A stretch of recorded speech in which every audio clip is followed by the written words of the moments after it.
everybody, and welcome back to The Preacher and the Prodigy. We are now moved into The Preacher and the Prodigy postseason prediction mode as we have come to the end of the regular season of college football 2023. In fact, almost to the end of the calendar year 2023. It's Christmas here as of recording. Recording on Christmas Day.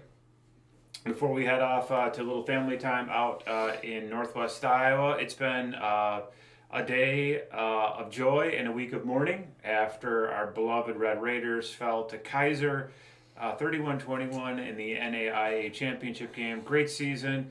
So a few guys banged up on defense. We couldn't stop the run. And special teams, kick coverage especially, has been a problem in the postseason for the Red Raiders.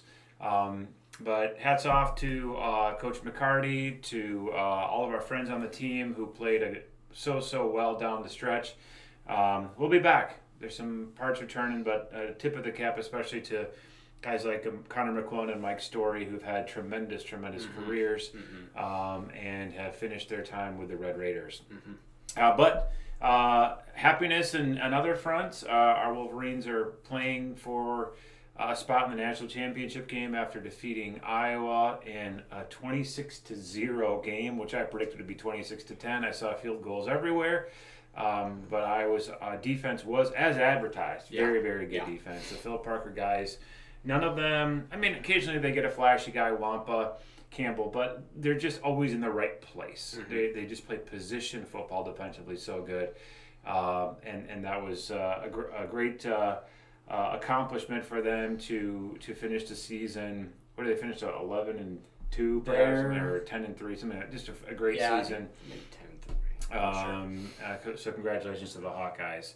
And now we're in this silly season of transfer portals all over the place, opt-outs. But we need to make some picks in some of the bigger games of the year, and we'll do probably a national championship game prediction, and then also a end of season wrap up. What we think awards were handed out properly, what ones we think went wrong, surprise teams, and then maybe a little bit of a look ahead at a way too early 2024 college football season. But again, it's just so hard to tell because you don't know who's going to be playing on most of these teams at this point, except that everybody's probably going to transfer to Oregon. I just have to pick up my coaches, you know. So what are we at in terms of our season standings right now? Season standings for us, games, I'm ahead by 2 games. I am 36-24-2, and he is 34-26-2. So we are on fire this year.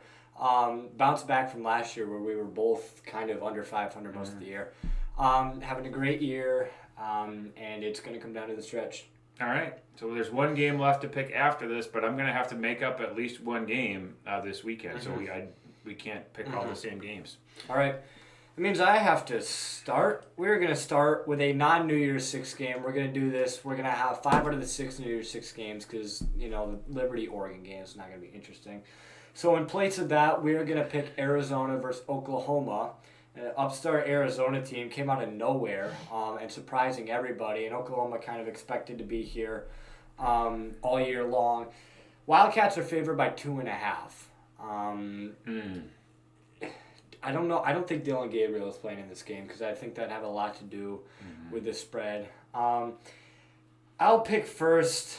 You have to pick first because you're ahead. You never really know with bowl games, especially like this, where it's just 2 completely different teams. But I'll take Arizona here. I think they've got that fire still in them and just an incredible season for the Wildcats. I think they cap it off here with a win over Feels like an easy pick for me, too. These games, as you and I were saying this weekend, are about motivation. Who wants to be there more? Oklahoma probably does not, but Arizona is a team on a rapid ascendancy. Surprising to see Jed Fish not get dangled any more opportunities. I think he might be holding out for UCLA potentially, but Chip will be back next year. I'm going with the Wildcats. All right. Game number 2, we have the Peach Bowl. It is Ole Miss Rebels versus the Penn State Nittany Lions. The Nittany Lions are favored by 4 points. It's a good line. I'm going to go Big Ten here. James Franklin seems to melt in games against Michigan, Ohio State, but he does have a very good bowl record. And I've seen him do some things, especially in the Rose Bowl. Ole Miss, again, is one of those teams in which guys come and go more rapidly, more frequently. I like Lane Kiffin's offensive mind. but I'm going to take Penn State to win this game. I think they're going to win it by 10 points. I'm going to Nittany Lions. Yeah, I gotta agree with you. I think Don't agree with me. I think Penn State is just the kind of team where you can't really get going against them unless you have I don't know, unless you have Caleb Williams. Like Ole Miss does not have that caliber of a player to try and drive down that defense, 60 yards and score a touchdown. It's going to be really hard for Ole Miss to get the ball moving, and I think Penn State can play the time of possession game to the point where it almost suffocates Ole Miss into positions where they don't have a good chance of winning. Yeah, we've been talking for a long time about how Penn State's probably a year away, and I'm not so sure anymore. Right now, I think you'd have to put Big Ten title prediction for next year behind Oregon. I mean, Oregon just looks like they're going to be stacked. Ohio State probably will lose Marvin Harrison, Travion Williams. Decisions still have to be made. I think they're going to get Ed Bukowski back, but Michigan will take a step back. They almost have to. But I'll take Penn State to. I think there'll be a preseason top 7 team. I'm going Lions here. I can see that. All right, we agree. Game number 3. It is the Cotton Bowl. It is the Missouri Tigers, another out of the blue team. Speaking of Ohio State. Versus the Buckeyes from Ohio State. This line, very interesting. It started with Ohio State being favored by like 8 points. It's come all the way the other way to Missouri being favored by 2.5, and now it's stuck in the middle at Ohio State -1. So this line has shifted a lot, probably because of all the transfers going out of Ohio State and the opt-outs for this game. But Harrison and Travion are both playing, correct? I haven't heard that they're not. Yeah, I haven't either. I guess we assume they're playing. But who's playing Who's going to throw it to them? Probably Devin Brown still, although his mojo might have gotten wrecked with his best friend leaving for the Syracuse Orange. Okay. And they got the kid from South Dakota, too. I can't think of his name. Klein something. Kleinholtz? Is that what his name is? Kleinholtz? Maybe. All right. Buckeyes -1. You got to go first. Yeah. This is tough for me. I feel like... It's tough for everybody when it's -1. Like... Man. Give me Ohio State. As much as Missouri has the motivation behind this game, I think that Ohio State still might be one of the 4 best teams in the country. Seriously. That loss to Michigan really kicked them out of the playoff race. But are they without Kyle McCord? Was Kyle McCord even that stellar? Like, how much of a difference did that make? Fine. He could just throw the ball up to Marvin Harrison. We saw this in the Michigan game and plenty of other games. Marvin Harrison would just be a magnet to the ball and catch it. They can run it with Henderson, stretch plays with that offense. I want everybody to hear me. I would take Ohio State, but I can't. I have to pick differently than Jericho, or I'm not going to catch up. Buckeyes win this game. I think Ohio State's defense is enough to at least slow down Cody Schrader in that rushing attack of Missouri. There's still enough guys there in that Jim Knowles defense to probably slow it down. I'm going to have to take Missouri, not because I want to, but because I have to. So let's go Tigers, and upset the Bucs. We'll both, of course, be rooting for Missouri, but this is a prediction thing. All right, out of the top 10. All right, Georgia and Florida State. Georgia 6, Florida State 5. Bulldogs, after the however much controversy you want to call it, Bulldogs are favored by 14.5 points. That is a heck of a lot for a New Year's 6 game, especially when it's not one that features a group of 5 team. Yeah, this is a funny thing to talk about here because, motivation, entirely Florida State, 100%. Talent, though, Georgia. Other way. But Georgia has had a ton of transfers out as well. They're a team in flux. I'm going to take Georgia to win the game, but I'm taking Florida State in those points.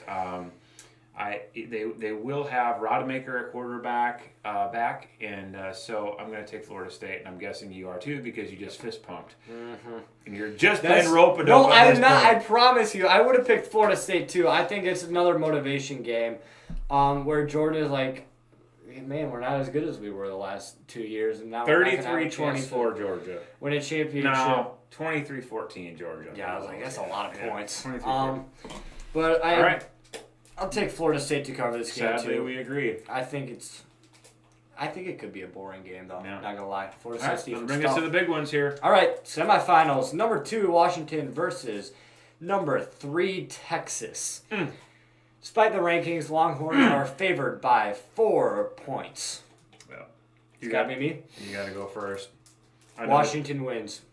Washington wins this game simply because of the fact because they've been doubted before. They have, like in the Pac-12 championship game, they were huge underdogs. What did they do? They came out and asserted their dominance, especially on the run game. A lot of people think that this is like a mainly passing team where it's all this flashy stuff. No, they are a physical team. Huh? They are a physical team. Their offensive line won the Joe Moore Award. They are a team that is not afraid to run it down your throat if that's what it takes. I think that is too much for the Texas secondary to stop. And, Texas defense in general to stop. I think it's going to be Washington's going to move that defense. This time I'm not disagreeing because I have to. I'm disagreeing because I think that's a terrible take. The reason Washington is doubted is because they never blow anybody out except Michigan State. And, Dort blew out Michigan State, I think, too. So, Texas is on fire right now. They are on fire. And the skill positions at Texas are every bit as good, but the defense is much better. Yes, Washington beat Oregon. That was a great triumph. I doubted that, of course. I think most people had Oregon winning. The line was 9.5 for the Ducks. Great win for Washington, and clearly Kalen DeBoer knows how to win those games in the Northwest. This is a different animal. I'm going to take Texas laying the points, hook 'em horns. No, I think this is going to be an easy. I think easy Texas on offense is too one-dimensional without Jonathan Brooks. I think with Jonathan Brooks, they got like 3 tailbacks. But Dylan Johnson's way better than all of them, and they got a better offensive line. Yeah, tell that to Mike Gundy, who just saw the back. Mike Gundy, who lost 33-7 to South Alabama and 41-3 to UCF. You think that means anything? Hook 'em. All right. Final game. It is the Rose Bowl. We really have to pick this one, huh? Michigan and Alabama. 1.5. 1.5 Michigan. Yeah, it's just impossible for me to separate heart and head with this one. I'm going Michigan. I think that it is really, really difficult to beat Nick Saban when he has this much time to prepare for a game. For sure. He's the greatest college football coach in history. Yeah. And I think that Michigan has one of the best collections of guys to play together on a college football team in a long time. And I think it's their culture. I think it's going to be an absolute war in the Rose Bowl. I really wish we could be there. It'll be extraordinary. Michigan has a kid named Alex Orji. We all know simulating Jalen Milroe. He's not Jalen Milroe for sure. Nope. Nobody is. But I'd much rather be simulating Jalen Milroe with Alex Orji than Davis Ward. Let's just put it that way. And so I think Michigan will have a plan. The problem, of course, is when things go off script for Bama and Jalen Milroe just takes off. Because that dude is an absolute Madden creation. They say that J.J. McCarthy has 4.4 speed, but there's like 2 different 4.4 speeds between J.J. and Jalen Milroe. Yeah, there's 4.4 when you're 205 and 4.4 when you're 235. And he's a tank. So, but I think that J.J. McCarthy's injury, this guy was like doubtful for the Maryland game at one point, and he fought through it. He has not been healthy. He's going to be healthy.